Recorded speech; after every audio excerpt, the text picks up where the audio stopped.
This one strategy has had more of an impact on our real estate investing business than any other strategies. And Matthew, since that time, I've never missed out on a deal for not having the funding. If you're a real estate investor and are wondering how to raise and leverage private money to make more profit on every deal, then you're in the right place. On Raising Private Money, we'll speak with new and seasoned investors to dissect their deals and extract the best tips and strategies to help you get the money, because the money comes first. Now here's your host, Jay Conner. If you've ever thought, I would love to get into real estate investment, real estate flipping houses, I just don't know where to start. I don't know how to finance it. I don't have the money to do that. I cannot wait for you to hear this conversation with my new friend, Jay Conner. Wow, what a wealth of information. He's got a lot of free giveaways he provides at the end of the episode. I'm so excited for you to hear my new friend, Jay. Welcome to Market Mavericks. I'm Matthew Efird. Join me as I speak with leaders who are redefining industries in every corner of the market. From startups to established businesses, we'll uncover the strategies, challenges, and insights that drive success.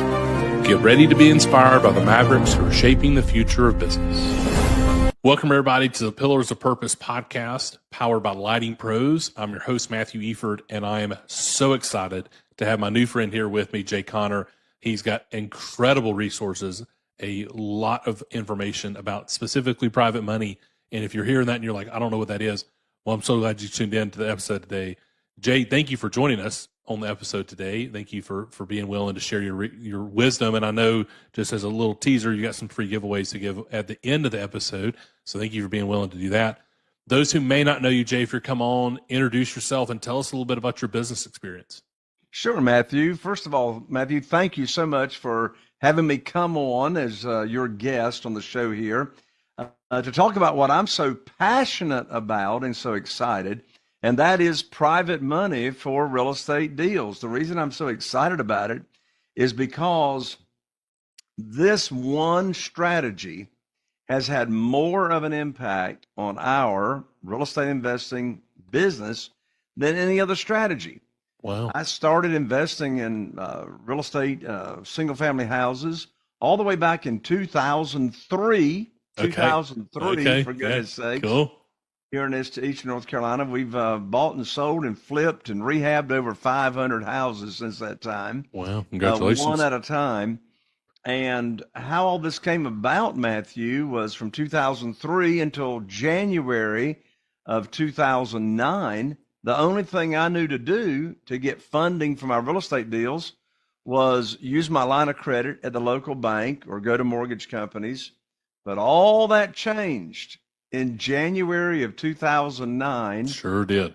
I had 2 houses under contract, and I called up my banker here in Morehead City, North Carolina, and I learned over the phone like that my line of credit had been closed with no notice to me. Wow. And I said to my banker, I said, Steve, that was his name. I said, Steve, what in the world are you telling me? My line of credit's closed. We've done a ton of deals in 6 years.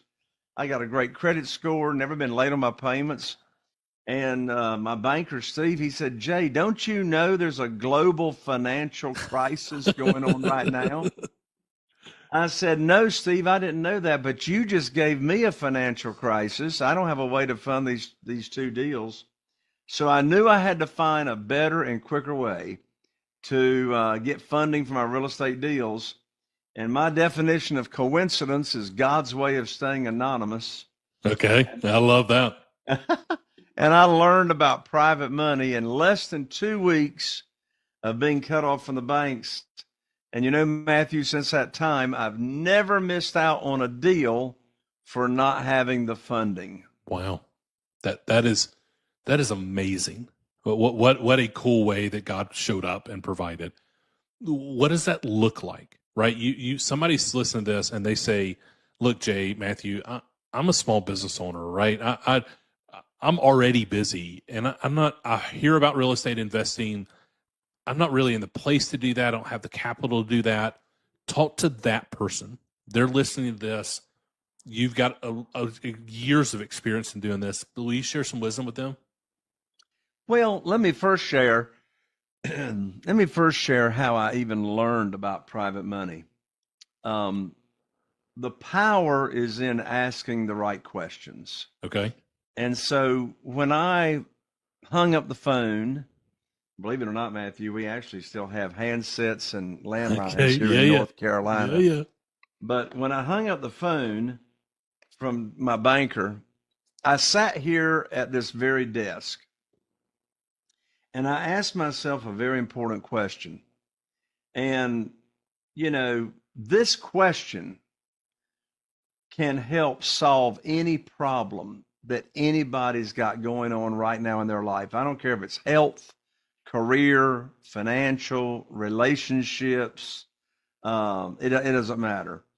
And so when I hung up the phone with my banker, I sat here, and by the way, these people running around, Matthew, saying every problem's an opportunity. I want to throw up. I did not have an opportunity. Yeah, I had a problem. Yeah. Now, the problem became an opportunity. Sure.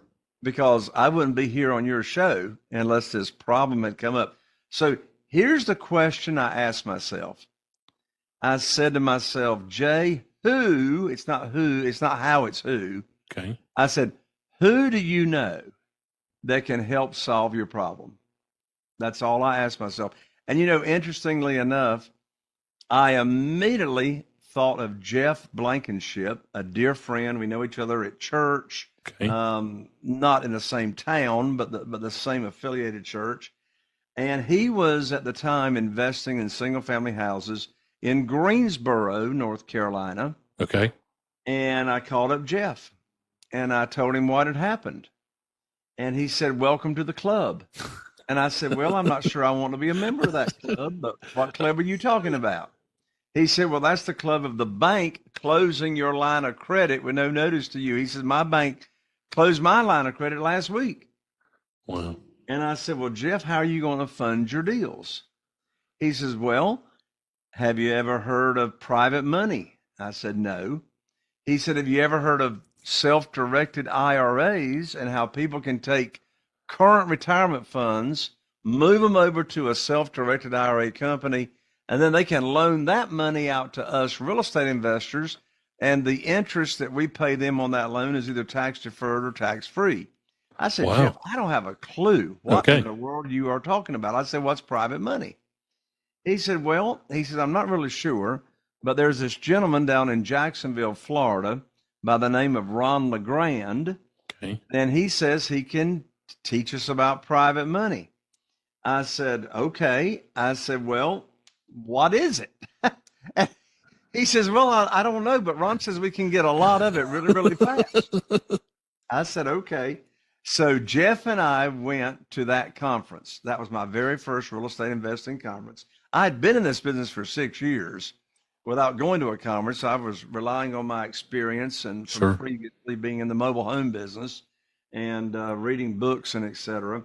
So I went to that conference, and oh boy, Matthew, did I learn about private money.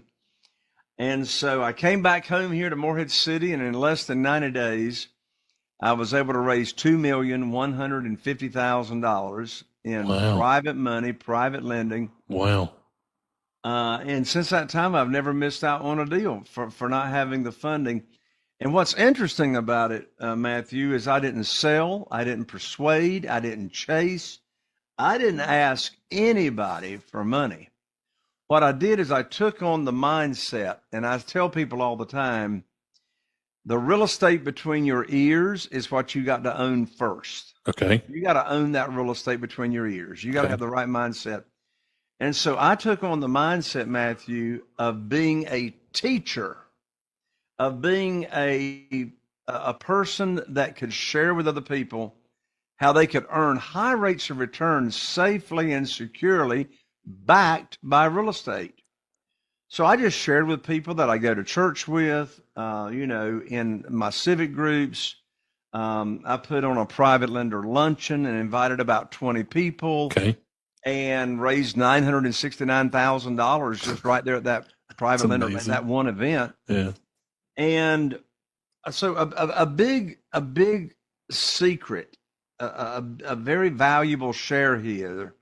And Matthew, I don't know if you've ever been to any real estate investing conferences or heard the guru on stage talk about real estate investing. But let me tell you something that drives me crazy. I don't know if you've ever heard somebody stand on stage and say, "Oh, just get the deal under contract. The money will show up." Or they'll say, "Oh, money finds good deals." Let me tell you something. That's the most stupid thing I ever heard in my life. I Right? love that. Jay, what I appreciate so much about this is there are people that are listening to this that have heard that incorrect information. They thought, oh, well, yeah. But I love the fact that you're, number one, sharing the correct information with us, but two, you're drawing out the conclusion to say, okay, let's be wise stewards of the funds that we have, right? And the skill set and the abilities, the opportunities that God's put in front of us. Let's be good stewards of that. So please continue. Thank you. And so it just makes sense to me to get the money lined up first, and with no deal attached to it. Sure. Right? There's no pitching of deals here. You get the money lined up first, and then, so how do you get that lined up? How do you get the money lined up? Well, you're a teacher. You're sharing the opportunity. You see, there's no pitching here. There's no negotiation of interest rates. I mean, I've been paying my private lenders 8% APR, annual percentage rate, 8%, ever since 2009. And that's with all the ups and the downs in the market, right? Wow. And I pay them all the same thing, Wow. 8%, and they love it. I mean, right now, a certificate of deposit at the local bank, maybe you can get 3%. Sure. A savings account, 0.02%. Yeah.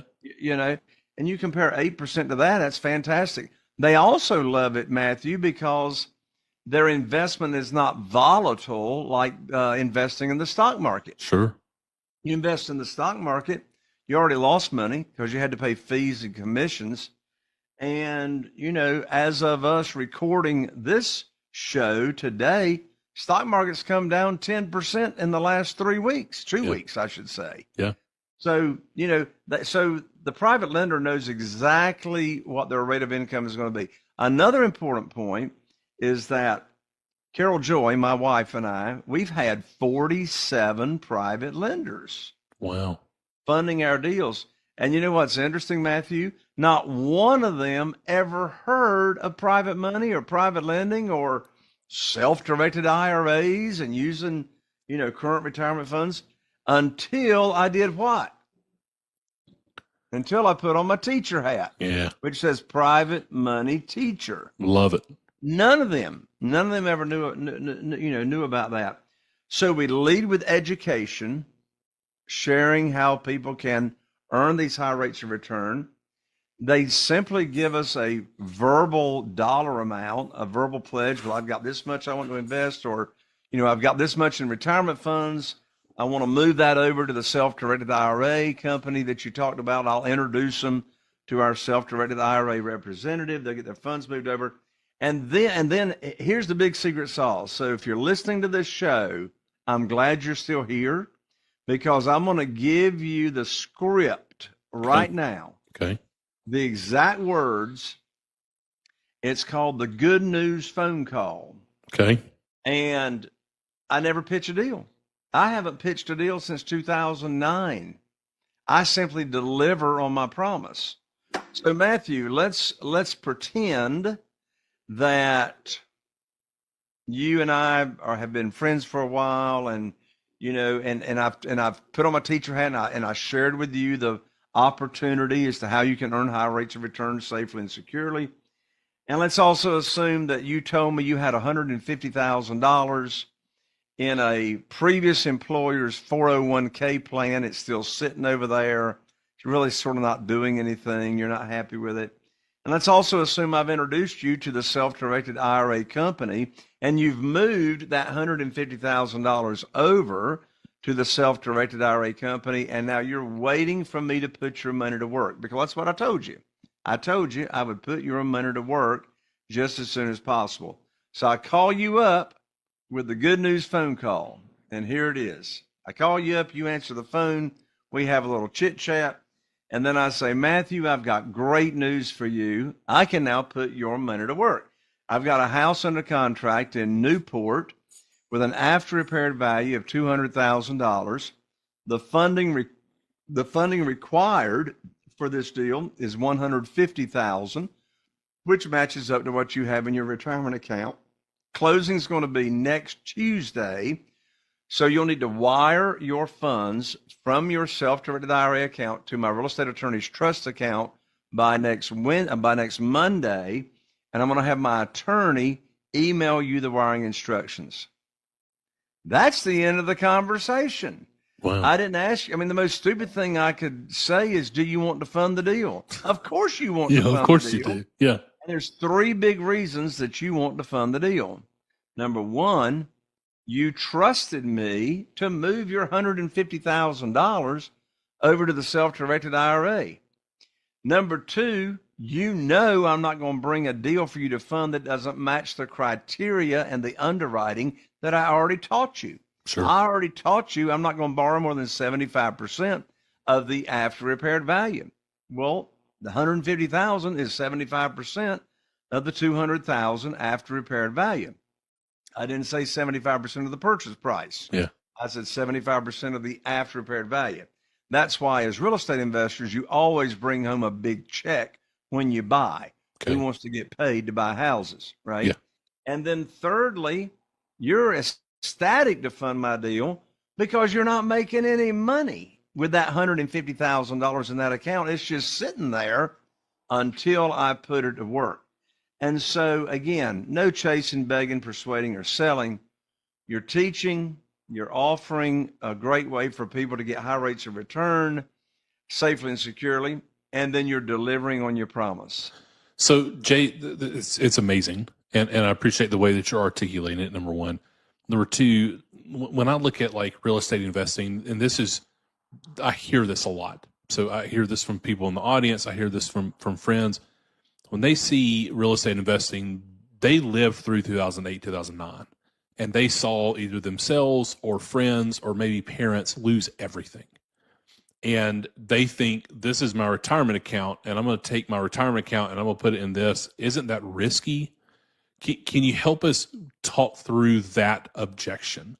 Sure. What does that look like as an investor side? Not so much finding the hard money, but when you go out to hard money, can you give us a little bit more detail there?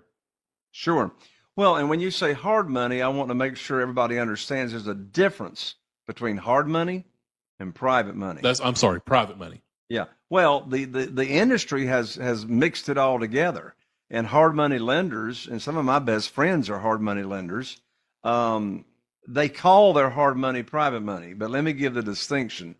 Hard money typically is a brokerage. Okay. It has gone out and raised private money for their hard money lending fund, and they pay the interest to the private lenders, the private investors, but then they charge a higher interest rate, to make their 12% margin or whatever, to the real estate investor and charge points and et cetera. So a private lender is an individual, a human being just like us, that's a one-on-one transaction with no middle person involved. Okay. So that's the distinction. So I just want to make sure that's right. So a risk as a private lender, there's risk in everything you do, but how do we mitigate that risk and protect our private lenders? Sure. Number one, as I just mentioned, don't borrow more than 75% of the after repaired value. That's going to give the lender a 25% equity cushion. Okay. So that, if the property doesn't sell quickly, if it doesn't get liquidated, well, that's a 25% equity cushion to where the lender's not loaning more than that. So it's a conservative loan to value. How else do we protect them? We do not borrow unsecured funds. So the private lender is the bank. The private lender is the bank. So the private lender is going to get the same protection as a bank. They're going to be named on the insurance policy as the mortgagee. So if there's ever a claim against that insurance policy, that check is made payable not only to the borrower, your entity, but it's also made payable to your private lender. Wow. So that private lender's got to sign off on that check. We also named the private lender on the title insurance policy as an additional insured in case there's any, title issues down the road. So again, we're going to give the same protection to our private lenders as the local bank would get. Wow. That's fascinating. So someone's listening to this and they would classify themselves as the entrepreneur, or that they've dabbled in real estate, maybe in 2020, 2021, they bought it and they flipped a building and they're made some money, but now it's so competitive, it's so difficult, they're having issues. Can you speak to that person as this is a legitimate, as a great opportunity to be as either part of your portfolio or like for yourself, this is what I do? Can you give us some insight there? Yes. And what I say to people is, unless you have consistent, motivated seller leads, people that are wanting to sell their property, okay, unless you have that consistently coming into your pipeline and being fed to you, then you do have a hobby and you don't have a business. Sure. Matthew, I have not bought a property that was listed in the multiple listing service since before COVID. It's amazing. Before March so 2020. Cool. I haven't found a deal in the multiple listing service sure since that time. So all the properties that we buy are what we call off market. Okay. Off market properties. So we direct mail to pre-probates. Okay. Interestingly enough, within 2 years of someone passing away, that property is sold within 2 years. Wow. So we do direct mail probates. We do a lot of, for the past years, we've done a lot of Google paper leads. Okay. We recently have moved over to pay-per-click, to where we are 100% in control of people that are going to Google and searching for someone such as myself in this area to buy their house quickly, as is, okay, without any realtors or commissions involved, and et cetera. Okay. Type of thing. And so the consistent marketing, if someone's looking to getting into this, the consistent marketing, persistent and consistent marketing is key to being successful in this business. And so what advice would you give to somebody who's doing it initially as a side hustle, as a hobby? How do you get your first deals under your belt? What does that kind of look like? I know it's been a long time for you, but when you help coach people, when you help mentor people, what does that process look like for somebody that hears that and they say, Jay, I got it. I know people, I feel like I can go get private money, but I don't know how to get the deals going. And I'm so scared to do the first one because I don't want to get taken advantage of, or I don't want to lose everything. Yes. Well, the first advice I would get is leverage and get a mentor.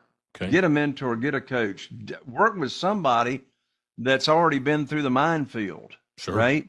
Don't go out there on your own trying to do this and to navigate it. So first of all, get the right education and get the right partnership with, that's what I do with my members, my Mastermind members, my Platinum Plus members. We are business partners, right? And we get joined at the hip for Sure. at least a year of working together to where, they can learn from my mistakes. So, whether it's me or whether it's somebody else, Sure. get a qualified person that's already done this for years, knows what they're doing, that you can learn from their mistakes so you don't make those mistakes. Sure. So you can get your deals, get help structuring them. What's the most that you should offer on this particular property or deal, and why? Well, the math makes the decisions. Okay. Our emotions do not make the decision. Okay. Yeah. Numbers don't lie. I like that. The math makes the decision. So that's number one. Get partnered up with someone that you trust, that's already, been in this business.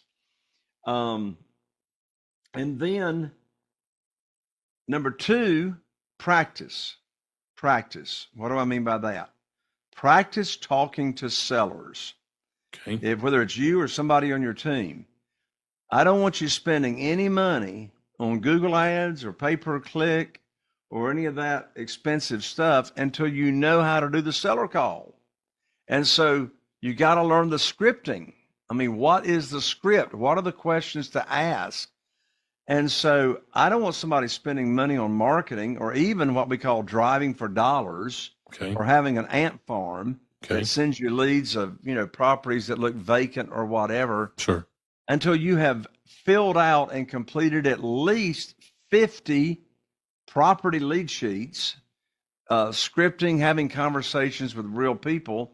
And you can practice that by calling people on Zillow that are not even in your area. Sure. Yeah. Right? That's a great point. And Yeah. so I want you to have that seller call dialed in before you're actually talking to sellers right in your own area, and get that practice under your belt. Okay. So somebody does that. They look at your mastermind, which I definitely will make sure we get that information to have in the show notes to be able to share with the audience. We'll come back to that. But when you look at this as a business, when we're trying to get from the first deal into a business model, when you're looking at your portfolio of support within your team, is it I'm building up a list of real estate agents, contractors? What does that Rolodex look like? If somebody's saying like, maybe I could get in real estate, and you already have a lot of these pieces in place, what would those be? So here are the main players. So I call it my dream team, my Okay. team members. Okay. So number 1 is your real estate attorney. Okay. You can't be doing this without a real estate attorney. Okay. Real estate attorney is going to draw up the documents for private lender loans, because your private lender doesn't even know what a closing document is. Sure. Right? So the real estate attorney. Now here in North Carolina, real estate attorneys, not title companies, but real estate attorneys actually do the closings for real estate. Most states use title companies, Okay. but you still need that relationship with a real estate attorney for documents, title searches, and et cetera. In addition to the real estate attorney, you definitely want to have a relationship with a realtor. So I've got the same realtor right here in Carteret County, North Carolina, for 22 years. It's amazing. His name is Chris Latham, 22 years. And Chris does all the research on all of the properties that we're considering making an offer on. All the properties that we list here in this county, we list with Chris. Okay. So we've had a great working relationship now, as I say, for 22 years. So you got to have a relationship with a realtor. I mean, Chris gives us all of the after repaired values on properties before we make an offer. Sure.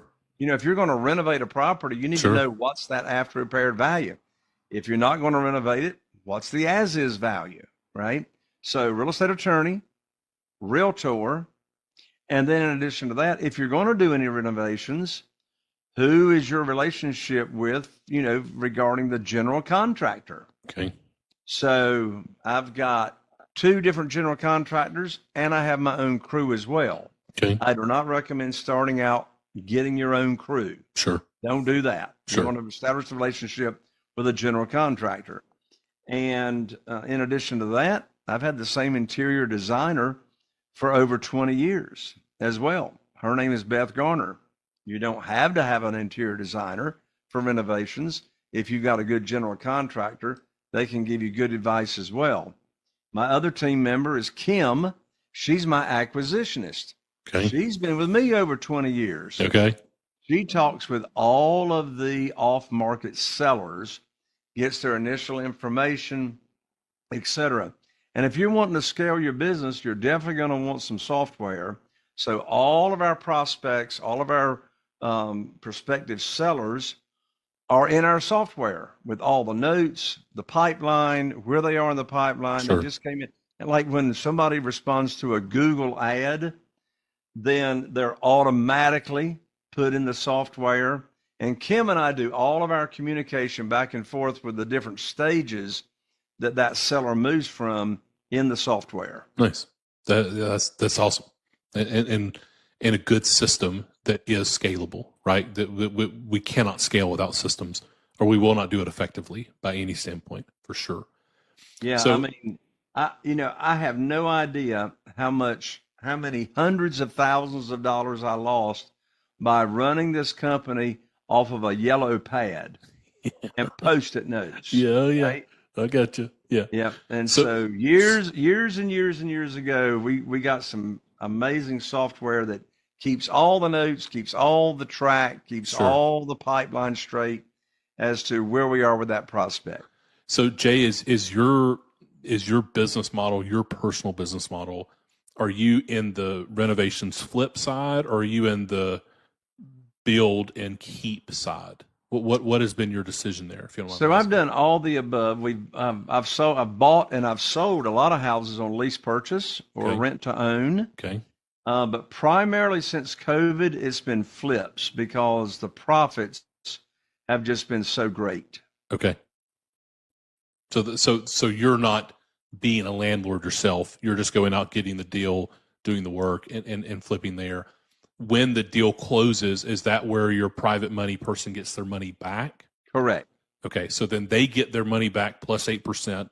And then they say, Jay, go find me another deal, right? Because who doesn't want that? So that's right. Do you typically find they're rolling that 8% in and building that fund, or are they pulling out funds to put in some other investment type? It depends on the private lender. Okay. I've got some elderly private lenders that we pay that interest monthly because that is supplemental income. Sure. I've got other private lenders that they don't need the supplemental income, so they'll just let the interest accrue. Okay. And then when we sell the house, we'll pay them off along with the whatever unpaid accrued interest that we owe them. Okay.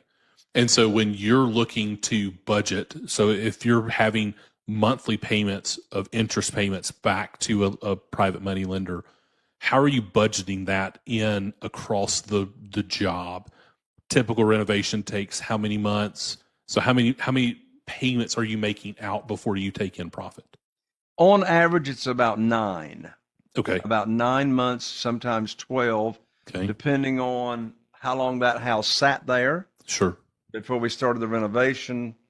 Average renovation is going to take, on average, about 3 months. Okay. Because most of them average between $40,000 and $60-some thousand. And then getting it staged, getting the photographer, et cetera, getting it on the market. But still, even though the market has slowed down in the past year, most of our properties are still going under contract and being sold within 90 days. Wow. Okay. From the time they're on the market. Yeah. So from that start to finish, it's going to be 9 to 12 months on a cash out. And so if you don't mind me coming back to like you business operations wise, looking at somebody that's just getting started, how do you finance the interest payments for the first 12 months prior to selling your first house? Is your first private money lender, you're looking for somebody that doesn't need monthly payments, or what would you advise there? Yeah. Well, since I'm buying most of the properties at 30 to 40 to maybe 50% of the after repaired value, so a $200,000 after repaired value, I may buy that house for 80 or 90 or 100,000. Gotcha. And it needs maybe 35,000 in renovation. Well, let's run the math. Sure. If I can borrow 75% of the after repaired value, well, I can borrow 150,000 on a 200,000 after repaired value. But if I only paid 100,000 for it, I'm bringing home a $50,000 check. Sure. That's called excess cash to close. Yeah. So I'll take that $50,000 check. And if the private lender is needing monthly payments, well, they are cash flowing their own monthly payments. Sure. That makes sense. Yeah. Along with the renovation. Yeah, cool. That's amazing. So Jay, as we come up to the end of our time, thank you very much for sharing with our audience. This is a wealth of information. A couple of things. Number one, you talked about a mastermind group. that's very popular. Can you give us just a real quick pitch on that for those that have heard your presentation, heard your this conversation, and are like, man, I want to know more about Jay and how to get connected to Jay? Sure. So we have different tiers of coaching. Okay. Platinum Plus membership is a year-long coaching program. I not only teach and coach on private money, but all the different pillars: how to find deals, Okay. how to structure the deals, how to get them funded, how to sell houses quickly, etc., how to automate your business. And our Mastermind group is our top tier membership. So anyone interested in learning about our coaching, you can simply book a one-on-one call. We'll tell you all about it. Go to jayconner.com, and I'm an ER, not an OR. So jayconner.com/schedule. Love So it. jayconner.com/schedule, and we'll visit with you one-on-one. And I got 3 gifts in addition to the free consultation call. We love gifts. We love I gifts got here. 3 gifts. So first of all, I do 3 live events a year called the Private Money Conference. Okay. And you can check all that out at jayconner.com/event, jayconner.com/event. And for your listeners, Matthew, it's a $3,000 event, but they get to come for a small $97 registration fee. Wow. And they can bring a guest. In addition to the event, then I'll be glad to give one of my private money scripts, how to even start a conversation with a potential private lender. That's called the Curiosity Opener Script. You can download that PDF for free at jayconner.com/scripts. Okay. And that's plural, jayconner.com/scripts. And then my national best-selling book called Where to Get the Money Now, How in order to get money for your real estate deals without relying on traditional or hard money lenders. I'll autograph the book for you, and I'll express mail it to you. And you can pick up the book at jayconner.com/book. So don't give Amazon $20. The book is free, just covers shipping and handling. jayconner.com/book. And I'll rush that right out to you. And by the way, my podcast is now in its 8th year. Congratulations. That's fantastic. And, what is your podcast name? The name of my podcast is Raising Private Money. Imagine that. It well suited. Raising Private Money with Jay Conner. You just type that in, and that'll take you right. So I interview twice a week. We release the podcast on Monday mornings and Thursday mornings. I interview people that have raised private money, and I pick their brain as to how they go about raising private money. I love it. Jay, amazing. Thank you, brother. Very generous with your time, very generous with the resources. I'll make sure all those are in the show notes. Thank you for joining us today and sharing your wealth of information. Thank you, everybody, for joining us today on Market Mavericks. We'll see you soon. Are you feeling inspired by the knowledge you gained in this episode? Then head over to jayconner.com/moneyguide. That's jayconner.com/moneyguide and download your free guide that shares 7 reasons why private money will skyrocket your real estate investing business right now. Again, that's jayconner.com/moneyguide to get your free guide. We'll see you next time on Raising Private Money with Jay Conner.